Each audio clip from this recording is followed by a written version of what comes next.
Poslije više od 3 godine rata, Donald Trump iznosi svoj najambiciozniji mirovni prijedlog za Ukrajinu i Rusiju. Dokument od 28 tačaka koji je odmah podijelio svijet. Prema planu, Ukrajina bi trajno odustala od ulaska u NATO, a zauzvrat bi dobila američke sigurnosne garancije i privremenu obustavu ruskih napada. Najsporniji dio je teritorijalni.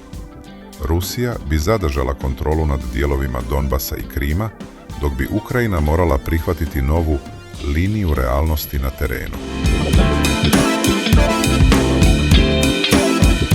Kijev ovaj prijedlog smatra opasnim kompromisom koji nagrađuje agresiju i ugrožava suverenitet zemlje. Evropske zemlje reagovale su oprezno. Za neke je ovo prvi korak ka miru, dok drugi upozoravaju da bi takav sporazum dugoročno oslabio čitavu Europu.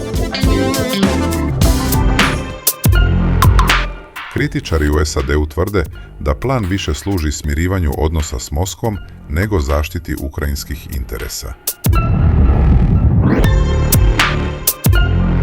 Trumpovi savjetnici tvrde da je ovo realističan sporazum, jer Ukrajina, iscrpljena ratom, više ne može sama preokrenuti situaciju na frontu.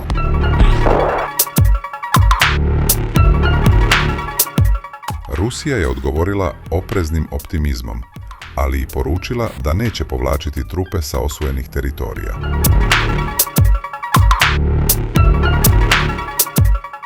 Plan predviđa i drastično smanjenje ukrajinske vojske i ograničenje dalekometnog oružja, što mnogi vide kao put ka ruskom uticaju.